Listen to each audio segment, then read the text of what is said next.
You're at work. Somebody brings in a casserole, tuna, with the crushed potato chips on top, and everybody else is looking at it like they've never seen one before. But you already know. You know because you ate that exact casserole at somebody's kitchen table in 1986. Their mom made it on a Wednesday and asked if you wanted seconds, and you said yes even though you weren't sure about the peas. You know what a casserole tastes like because you had a white friend. My name's Franklin, and I've been watching something for a long time that nobody really talks about. What it did to you, psychologically, to grow up with real friendships across the color line. Not the kind of thing you see in an after-school special, not a lesson, not a moment, just you and your boy, riding bikes, playing Atari, getting yelled at by somebody's mom, and somewhere in between all of that, your brain was learning things about the world that nobody sat you down and taught. If you grew up Black and Gen X and your crew included white kids, real friends, not just classmates, this one's for you. Because those friendships shaped how you move through the world right now, and a lot of you have never connected the dots. Let's start with something you probably do at work that you've never thought about twice. You walk into a room full of people who don't look like you, and you don't freeze. You read the room. You adjust without even thinking about it. You know when to match the energy and when to just be yourself. And if somebody asks you later how you knew what to do, you wouldn't even have an answer. It's just in you. But it didn't start at work. It started in somebody's living room when you were 11. Their mom had different rules. Their house smelled different. The food was different. The TV was on a different channel. And you just figured it out. You figured out how to be comfortable being the only one who looked like you because you'd been doing it since elementary school. Here's what's wild about that. According to the UCLA Civil Rights Project, school integration for Black students peaked in the 1980s. In the South alone, 43% of Black students attended majority white schools at the high point. That number has been dropping ever since. A 1991 Supreme Court decision basically started the clock on resegregation, and by 2021, it was down to about 16%. So the window you grew up in, that was the window. You were part of the most integrated generation of Black students this country has ever produced, and nobody gave you a manual for it. Think about that. Your parents, a lot of them grew up in segregated schools, or they were the first wave through integration. They didn't have white friends the way you did. Their parents definitely didn't. So when you came home talking about sleeping over at Tyler's house or going to Josh's birthday party at the skating rink, your mom didn't have a playbook for that. She was figuring it out in real time too. And a lot of the time, she said no. Not because she didn't trust your friend, she didn't trust the situation. A 2023 YouGov poll found that only 41% of Black adults said they were allowed to have sleepovers as kids. Compare that to 71% of white adults. That gap is real, and if you had white friends, you felt it. Because Tyler's mom thought it was weird that you couldn't sleep over, and your mom wasn't about to explain her reasons to Tyler's mom. So you just made up something. My mom said I gotta come home, and Tyler believed you, and you moved on.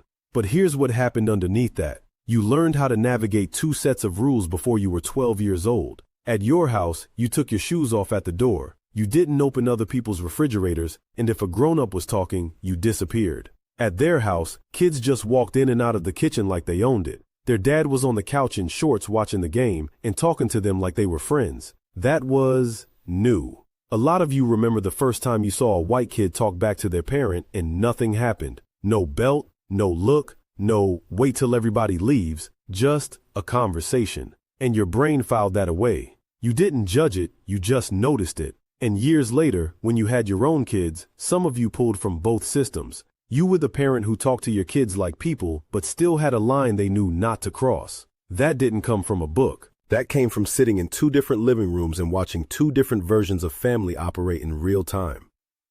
Now let's talk about something that came at you from the other direction. The cost. Because if you had white friends, there's a good chance somebody in your own community had something to say about it. Maybe it was a cousin. Maybe it was kids at school. Maybe it was a neighbor who made a comment to your mom. But somebody at some point told you or told someone near you that you were acting white. That phrase. A lot of you are nodding right now because you can hear it.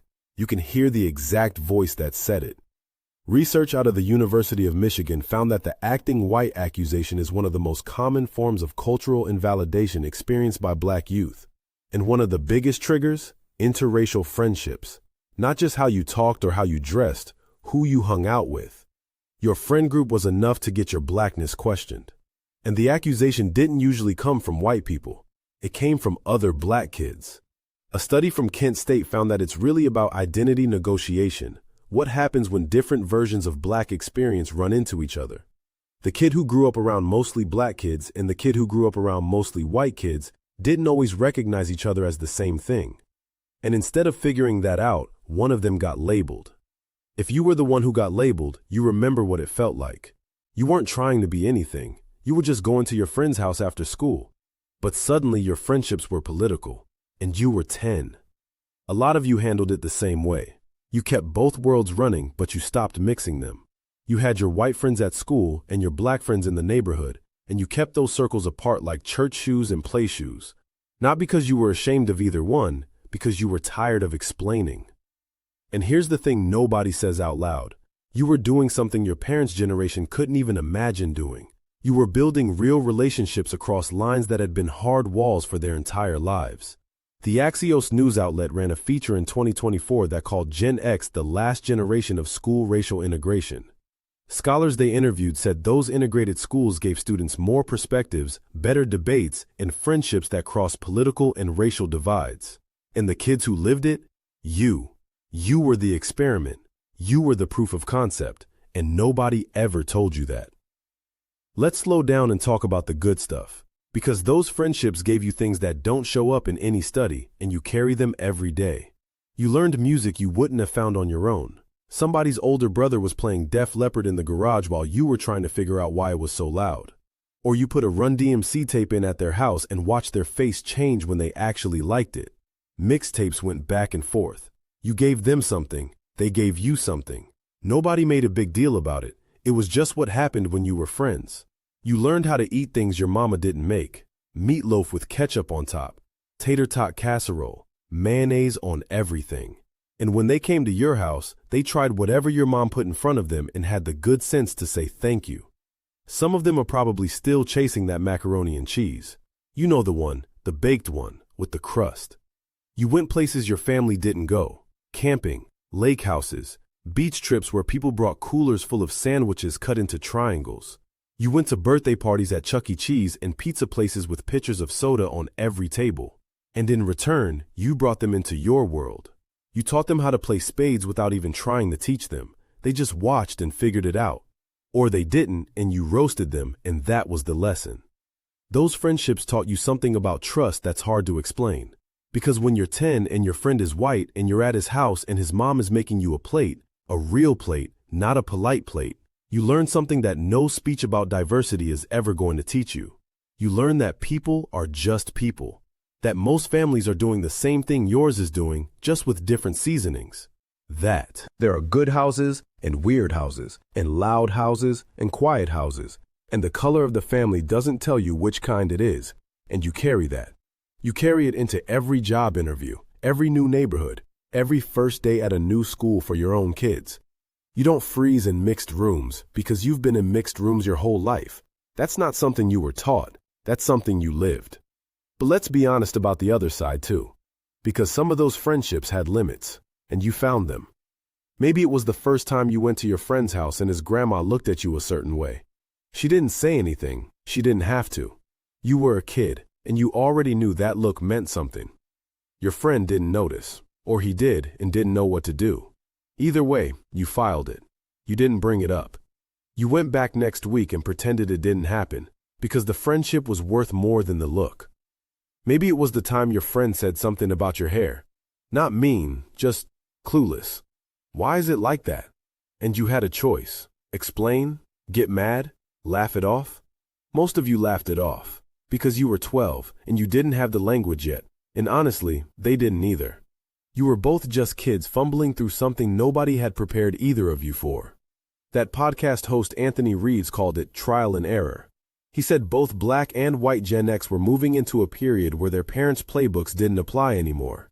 White kids' parents may have grown up with attitudes that didn't include having black friends. Black kids' parents may have never had white friends at all. So both sides were making it up as they went. And somehow, a lot of the time, it worked. The reason it worked? You weren't trying to make a statement. You were just trying to have fun. You wanted somebody to ride bikes with, somebody to trade comics with, somebody to sit next to at lunch who wasn't boring. The friendship came first. The awareness came later. And by the time you were old enough to understand what race meant in America, you already had too much shared history to let it undo what you'd built. That's the part that matters. Because a lot of people act like interracial friendship in the 80s was some after-school special moment. It wasn't. It was boring. It was regular. It was you and your boy arguing about whether the Bulls or the Lakers were better while you sat on his front porch drinking Kool-Aid that tasted wrong because his mom used half the sugar. It was completely ordinary, and that's what made it powerful. A major meta-analysis by researchers Pettigrew and Schropp looked at data across 39 separate studies and found the same thing over and over. Face-to-face friendships across racial lines reduce prejudice. Not lectures, not diversity training, not a poster on a wall. Actual friendships. The kind where you know what's in somebody's fridge and how their dad laughs. You were doing that at 10 years old. You were reducing prejudice with a bicycle and a bag of Doritos. Nobody gave you credit for it. Nobody wrote a paper about your specific friendship with Tyler or Josh or Matt, but you did the thing. And now you're in your late 40s or 50s, and you still move through the world a little different because of it. You're the one at work who doesn't panic when the room is all white. You're the one at the cookout who can explain to your cousins what Friendsgiving is. You're the bridge. You've always been the bridge. And you built it, one sleepover, one casserole, one bad mixtape at a time. A lot of you lost those friendships, not because of a fight, not because something happened, you just grew up and moved. Life took you in different directions, college, jobs, cities. And the thing about childhood friendships is, they don't always survive distance. Especially when the world starts reminding you that the thing you didn't think about as kids is the thing everybody wants to define you by as adults. But some of you kept them. Some of you still have that friend, the one who was at your wedding, the one who showed up at your mama's funeral and didn't say a word, just stood there. The one who calls you on your birthday and still brings up the time you fell off the bike in front of that girl in 7th grade. Those friendships are rare, and they're yours. Here's what I want to leave you with. You were part of something that this country tried once and then quietly walked away from. Integration at its peak. Real, everyday, nothing special friendships between black and white kids who didn't know they were making history. You didn't get a trophy for it. You didn't get a speech. You got a casserole recipe and a tolerance for classic rock. And you figured the rest out on your own. That's the most Gen X thing about this whole story. Nobody helped you. Nobody explained it. You just showed up, figured it out, and kept it moving. And now, decades later, you're still doing the same thing. Just with gray in your beard and a playlist that makes your kids question your entire identity. You earned that playlist. Every song on it. Thanks for watching. Let me know what your experiences were in the comments, and I will see you in the next video.